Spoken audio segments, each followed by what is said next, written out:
Welcome to the Real Estate Syndication Show. Whether you are a seasoned investor or building a new real estate business, this is the show for you. Whitney Sewell talks to top experts in the business. Our goal is to help you master real estate syndication. And now your host, Whitney Sewell. This is your daily real estate syndication show. I'm your host, Whitney Sewell. Man, today, do I have a treat for you? I hope that it's a kind of a good kick in the pants, really, or motivating to you, especially if you are one of those that are procrastinating, getting started in this business, or just can't figure out how to promote yourself well online. But man, I have three brothers on today, the Donis brothers, Jeffrey, Kerwin, and Kenneth. And they are crushing it in the syndication business, even at one's 23 and the other two are 19. And so I hope that motivates you just in what they are accomplishing and what they're just pushing themselves. But they come from a low income single parent household. They started in single family real estate, wholesaling, fix and flipping, and buying lease option rentals. They're currently under contract on a 100+ unit apartment complex in Florida. So I just want you to think about that. I want you to hear what they have to say today, because I know that some things that they are doing on social media, how they're helping promoting themselves, is also going to help you if you just implement one or two of these things that they are doing. So have a blessed day. Jeffrey, Kerwin, Kenneth, welcome to the show. Interesting trio here. And looking forward to getting into that and what each of you do for your business and how you're going to help some of the listeners today think about how they can do the same. Well, let's back up a little bit though. Man, you all have to be related, right? Tell us a little bit about your partnership and what each of you do. Yeah, so my name is Kenneth. I'm 23 years old, and we're apartment syndicators. These are my brothers. Yeah, my name's Jeffrey. I'm 19 years old. And my name's Kerwin. I'm also 19 years old. We're from Durham, North Carolina. We were born in New York, but now we're doing multifamily syndication. Fast forward, after we got in. But yeah.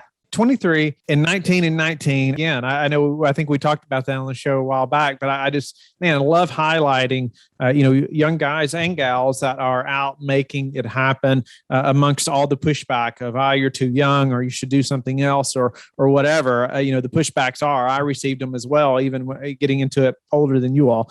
And so I can only imagine, but man, congratulations just right off the bat for making it happen. Give me a little bit though about each of your skill sets and how you all work together. Yeah. So I'll go first. This is Jeffrey. I focus on the investor relations side of the business, also capital raising. So I build relationships with investors by going to events, local as well as just in the country. We'll fly out and we'll go to multifamily events specifically. And I also call it a strategic partnering. It's something where I'm intentional with networking. So I'm in acquisitions. This is kind of pretty much, call brokers, build relationships with the brokers, go on property tours, underwrite the deals, and submit offers on apartments. And this is Kerwin. I'm in charge of the podcast, The Real Estate Monopoly. And we have guests come on, and we also, I'm the one in charge of our social media presence and sort of telling our story there. Awesome. Well, tell me a little bit about how you all have the confidence to move forward in the syndication business, at as young as you are. Tell me just a couple things, then we're going to jump into a couple key things that you all are really good at to help the listeners with. Yeah. So I can start us off. This is Jeffrey. I would say the first thing is that we spend a lot of time educating ourselves. So obviously most people in the multifamily space are a lot older than us, but we of course approach it with the same mentality that most people do. If not, we try to be even more tenacious with it. We spend a lot of time listening to podcasts, reading the right books. We've joined a lot of different masterminds. We spend a lot of time with people that are in the space, just rubbing shoulders. Like Kerwin said, we have a podcast. So just by building that education, in my opinion, it kind of overcomes that fear. And in my opinion, the fear is just a lack of education. So that's where we are able to overcome that with the education. And when we're talking to these multifamily operators, they might think I'm young and, they can think what they want, which is good because I am young, yes. But I definitely, it's not because of a lack of preparation. I'm definitely, in my opinion, I deserve to be in the room. I love what you just said. Fear is a lack of education. I love that. Frustration begins where knowledge ends, is another quote that's very similar that I love saying a lot because it's so true, so true. And you all are just models of that. But you mentioned reading books and joined some masterminds. Any recommendations around any couple books or masterminds, both, that have been crucial to your early success? Yeah. So getting into syndication, we knew that we needed experience, and we know that we've heard of people, going straight to the big deals, which called our attention. So we decided to join the Think Multifamily group. They've been very helpful, kind of with the experience end of it, kind of showing us the ropes, and just having a family that, everyone's willing to kind of pour into you. As far as books though, I'm a really big Napoleon Hill fan. So Think and Grow Rich, Outwitting the Devil. And I think my brother's also reading a Napoleon Hill book right now. Yeah, and I was going to say regarding syndication, Joe Fairless's book, the best ever syndication book, that one's my favorite for apartment syndication. And we read that like a textbook and implemented a lot of what he said into our business. Yeah. No, that's great. It's just some great suggestions there. I mean, especially around the mindset and the group you're in as well. Man, Think Multifamily. I know Mark and Tamil personally. I've known them for a number of years now, and just think very highly of them. A great group, by the way. That I would encourage anyone to look up. And and the best ever syndication book by Joe. Man, I know Joe personally as well for a number of years, and great book. One of few around syndication. Right? There's not many around our industry that lay it out as simple as he was able to. All right, so let's move into a couple of your expertise. One is social media and the way you all have grown, the way you all have marketed yourself. Let's jump into that a little bit. Give us a little bit about the marketing strategy or branding and how you've leveraged social media, to grow quickly your presence. Yeah, well, our approach to it is kind of just documenting our journey and taking people along with us. Also, I think when people meet us in person, they might not believe that we're actually doing what we say. And so when they go back, I like to say it's like the receipts. It's kind of proof that we have been doing this for a while and we're just going to continue to document it. Yeah. And we're big on, I like to say money goes where attention flows. So just putting yourself out there, it'll attract people that, have either what you need, someone that you can partner with, or someone that might invest with you. It'll just attract good things, I believe. So if you just keep putting content out and things of that nature. Yeah, we try to post as consistently as possible, daily most times, because a lot of times, people, they'll come up to us at events and say, hey, I saw you on TikTok, or hey, I saw you on Facebook. And we're just always trying to be omnipresent. And we believe that being everywhere, or at least trying to, is going to have a good impact long term. Nice. Being omnipresent, that's difficult, right? That is difficult. It takes a lot of work, a lot of planning, and especially just online. There's so many different platforms, and I want to talk about that. How did you know what platforms to use, and which ones are you focused on? Right now, we're focusing on LinkedIn, Instagram, and we also have Facebook groups that we post in. LinkedIn works because a lot of times those are where we network with brokers, also potential investors, and just people in the multifamily space. We try to make posts there. And I would say Instagram is also a good place to connect with other people. And it's more on a personal level, but those are our main two primary platforms. So in our podcast, we just like to connect with other people that are very like-minded, as well as, in the real estate space and syndication, just kind of learn from them, pick their brain, and also pour that information to our audience as well. How many shows have you done now? What's your frequency of shows? For the podcast, we just released our 34th episode. We're currently building a vault of episodes to eventually become a daily show. And so we're working on that. We have about 24 recordings right now. And we are making some changes to the show that I think will make it more of an engaging story, an episode for our audience to follow. And I think they'll get more out of it. Awesome. Yeah, we want to be like you. Yeah, we're trying to be like you. You need a little more gray hair to be like me. No, I'm just kidding. But that's awesome. Congratulations. And Daily Show is no small feat, to say the least. Most of the listeners have heard me talk about it. But I had 60 shows in the bank before I actually launched, and I was thankful that I did. Things are going to happen, right? That you can't foresee yet, and you need that space. But all right, but online, give us a little more detail about how you plan for posts, how far out are you planning? Are you scheduling them? What does that look like? Yeah. So I have two main strategies I use when I'm creating a post. One is for social proof. And Kyle Wilson gave me that advice at an event I met him at. He said that when you post social proof with other people that are major influencers or successful investors in the space, it kind of gives you that credibility as well, because you're in the same room as them. And so we take pictures with as many people as we can. We also take as many pictures as we can when we go to events to maximize and have that content vault long term. So I create a vault of pictures, and then I also sit down and write a vault of captions. And then I'll just kind of see what pairs together. And that's how you build out a vault. So if you pick a few hours on one Thursday, that's enough content for the week. And I could just go ahead and make a daily post. And it's quite simple at that point. It's just a system. Yeah, everything is content. Anywhere we go, if I'm touring properties, that's really good content. If we're going to events, meeting people, we're just taking videos, pictures of everything we do and just document everything. Yeah. And the second type of content I like to put out is just when I'm educating people. So for example, if I have a new podcast episode out, I'll also make a post about that. And also if we have a new YouTube video out, things like that. And we kind of like to reuse and rinse and repeat. If I'm posting on YouTube, I'll post about that YouTube video on every other platform as well.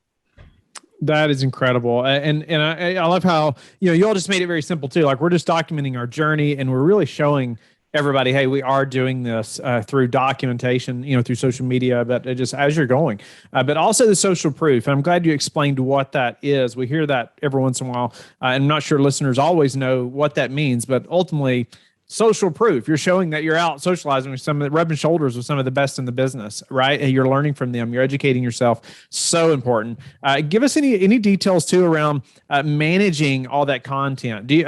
You said like on a weekly basis, you can create those things. Are you the one then posting it? Do you have virtual assistants helping you? How are you all doing all that? Yeah, so that's pretty much all me. We haven't outsourced that yet. And like I said, it's not too hard if you just sit down, dedicate like an hour to create captions. And through my captions, I like to have some of them related to real estate. So educating my audience. I also like to have mindset. So tips and tricks on how to improve and personally grow. And also just in general, entrepreneurial facts and things that maybe will inspire people. That's our goal. We aim to inspire first and then also educate. How often are you all posting and is it different per platform? Yeah, we've experimented with different things on LinkedIn. I try to post a few times a week. We were doing daily, but a lot of times I'm starting to find that it's better to have quality over quantity, especially on platforms like LinkedIn. So on LinkedIn, I'll mainly focus on having, like I said, educational posts and then also just social proof. And then another tip that Bronson Hill taught me was when you make a post, you should tag people at the bottom of a LinkedIn post and you tag them. And then that's more likely, and also use emojis at the beginning of your post. And that'll get people to that'll capture their attention and get them more likely to engage with the post. And on LinkedIn, that's what the algorithm wants. It wants other people to engage. So that's a like or a comment or a share. And that's what you're trying to do. You're trying to create a community of raving fans. I know a lot of other influencers in this real estate space talk about having a community of raving fans. Emojis, man. I've heard so much about them over the last probably 6 months, how we should be using them. And I have definitely not done a good job at that personally. But I've heard people talk about like studies that have been done, like the number of clicks, the increase of a number of clicks and views and things like that, just if you have a few emojis in the beginning. And so that's neat that you are finding that as well. Any other tips around the way you post to the Facebook groups or the way you post to LinkedIn or Instagram, maybe, in those platforms individually? Yeah, on Instagram, something I do before and after I post is I'll engage. So there's like this Instagram growth strategy. It's you engage with 10 hashtags that are popular in your space or in your niche, and then 10 influencers in the space. You also engage with their content. So I'll, for example, go and find Rod Cleef's posts and I'll comment and engage on his posts. And then I do that with 9 other influencers in the space. And then I find 10 hashtags like hashtag real estate investing, hashtag real estate. I'll like and engage with those other posts in that under that hashtag. And that I find a lot of people coming to my page in terms of traffic, engaging with my content, following me. And that's a good way to have that organic growth of people, because you're pretty much putting yourself in front of an audience that your content might also appeal to. And what platform was that? That's Instagram. Instagram. Okay. And what about LinkedIn or Facebook? Any tips there? Yeah, I just post. I have a Facebook group and I've been posting consistently. We also look for other real estate Facebook groups to post our content into. And sometimes people will come and join our Facebook group from those. And I don't know if this is necessarily, something that I think this is it's a growing wave and a growing trend, but we're pretty big on TikTok as well. And we've had a lot of people come up and we've caught a lot of people's attention surprisingly on TikTok. And I think my brother Jeff can kind of touch on TikTok. Yeah, it's not like you're going to find a lot of investors on TikTok just because of the demographic tends to be a younger audience, but it's a newer app, so the organic growth that's possible. It's a lot cheaper. You don't have to pay for growth. It's really just how engaging is the content. So we were putting out like 3 a day, and on one of our videos, we got over 4 million views, and we had like 40,000 followers in the span of 7 days. So our account following doubled or tripled in a matter of 1 week. So that's how quick you can grow. And the cool thing is that the followers will then follow you on Instagram, LinkedIn, YouTube, etc. Good for you. Wow. I have not used TikTok. But maybe I should consider it. What about just educating yourself on all these different platforms? I mean, it's a lot to take in, right? I mean, somebody's getting started. They're thinking, wow, how do I figure all these platforms out? What is best? Was it books? Did you all, find somebody to help you think through this? Did you just educate yourself or see what's working? What was your all's path to figuring all these different platforms out? Yeah, so we're still learning every day about them, but I will say I look on what's working for other influencers. Usually, for example, on Instagram, there's Instagram accounts that they make content solely focused on growing your Instagram account. YouTube is a great place to look for how to grow your social media presence. But anyone looking to start in social media, I would recommend they focus on one form. So that whether that be their podcast, Instagram, LinkedIn, they focus on it, master it, and get really good. And when you do that, you can, like Jeffrey said, funnel people into your other platforms, and that's how you create that credibility and that dominance in that one space. Nice. No, I think that's great advice. Almost with any part of business, right? Don't try to tackle everything at once. Anybody can eat an elephant, right? As long as you do it one bite at a time. So what about tracking what is working? How do you know what's working? Whether it's social media or anything else helping promote yourself? Yeah, well, I'll speak on Instagram because I'm more familiar with how they track. There's you go to the settings, I believe, and there's like insights. And when you press on there, you can see which posts that you've made have gotten the most likes, the most comments, the most shares, and actually which posts led to the most follows. And I just look at that and I kind of look for trends and patterns. Like, okay, I know, for example, my podcast episodes that I was posting on my feed weren't getting as much traction. So now I've started posting them on my story instead of that. And so just things like that, we're picking up on trends so that because you want to have, if you're not engaging with your audience and creating content they like, then you're going to lose your followers. And, you're hoping the goal is to sustain and have a positive growth long-term. So I would say, look at what people like. Also, if you post on stories, and I'm pretty sure most platforms have a story feature now, but you can just post and ask questions and see what kind of content they want. Olenka, I can't remember her last name, but I just had her on my podcast, and she said that listening to your audience is really important because a lot of times they'll tell you really great content ideas. And when I say audience, I mean 200 people, 100, even 50 followers. That's an audience, and that's where you start. So if you listen to what they want and you give that to them, and you respond and engage and create a community of raving fans, they'll tell their friends about it, and that's how you get that organic growth. That's a great suggestion. But how do you really know what they like or want? How you talk about listening to them. How do you know? Yeah. Well, like I said, you can have story posts where you post a question and ask them. Like I asked my audience the other day, what are your burning real estate questions? What is keeping you from getting into the real estate space? Just ask questions and have them respond. And you can pretty much make any kind of post. And also a lot of times they'll DM you and ask you questions. And one person will direct message you and ask you a question. And that a lot of other people in the audience might also have that kind of question. And there's certain apps, I can't remember the names, but you can look up keywords on certain websites. And when you look up that keyword, it can also generate content ideas for you. So to say, what is real estate investing? How do you get into real estate investing? And the keyword is real estate investing. Things like that. There's so many opportunities and resources for you online that are free for you to come up with content ideas. So that's a good place to start. And once you start creating content, you can engage with your audience, ask them for feedback, and see how you can improve your content as you continue. Nice. No, it's incredible. It's almost like if you don't have an online presence these days, you almost don't exist, right? How can people know who you are? That's where most people are at, right? Is online surfing, at least Facebook or Instagram or LinkedIn, one of those, maybe TikTok. But obviously a bunch of people are on there as well. What was that? I said, especially during COVID, a lot of people weren't leaving their houses, so they were just surfing online. And if they couldn't find you, I think having an online presence is a form of credibility, and it just shows that you're a real person. Yeah, like I said earlier, money goes where attention flows, and the person that kind of speaks about that is Grant Cardone. he's raised over $600 million to fund, some of his real estate deals through social media. And he's on every platform. He's on LinkedIn, Clubhouse, Facebook, TikTok, Instagram, Snapchat. He's everywhere, but he spends very, very little in ad budget, and he touches a lot of people. So he's able to raise a significant amount in just days. It's really, really cool. Wow. What about any other tips before we move on about just your social media presence and managing that and doing it well that you would leave the listeners with before we move to a few final questions?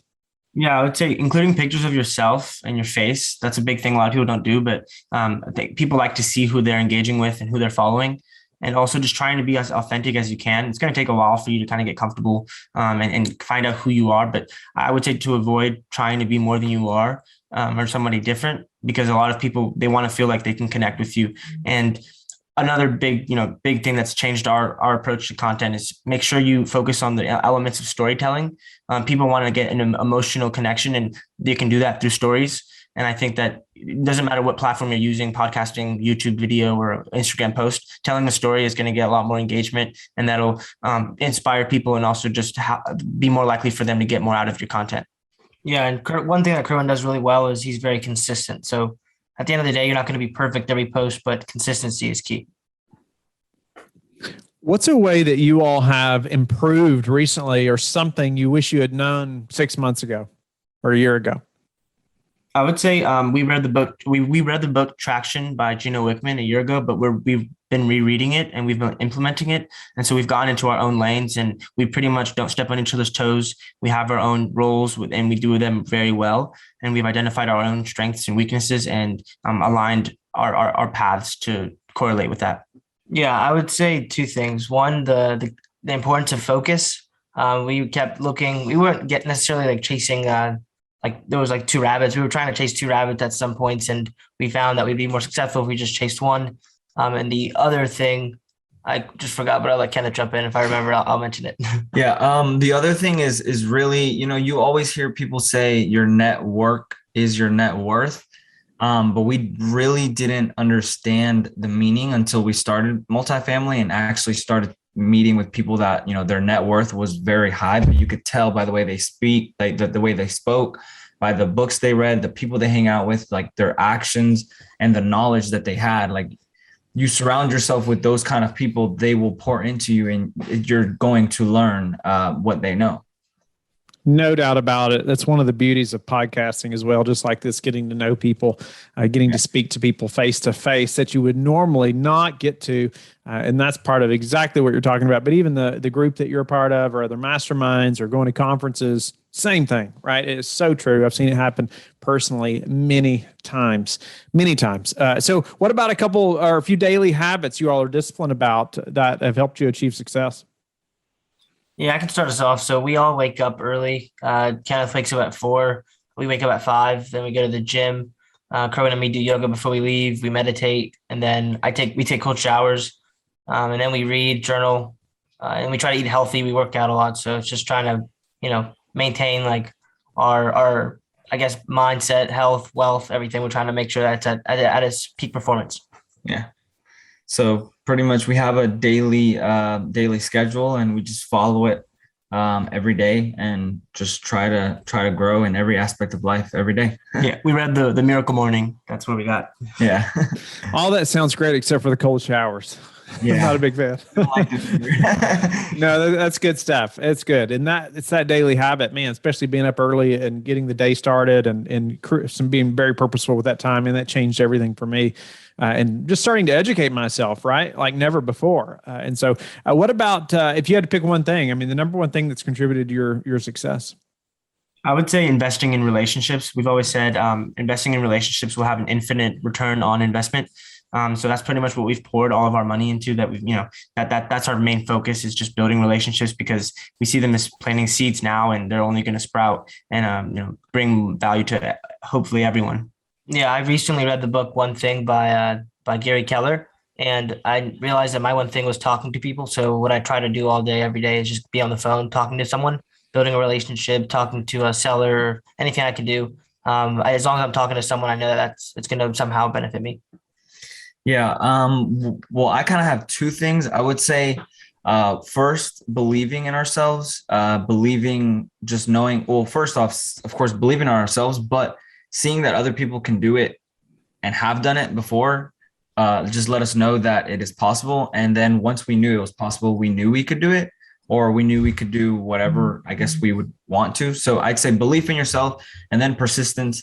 One way that we kind of found out through our entrepreneurial journey is that the universe has a funny way of working. It'll kind of show up, and there'll be a failure, but it'll only be a failure if you quit. But if you keep going, you break through that wall or jump over that hurdle, it always looks better on the other side.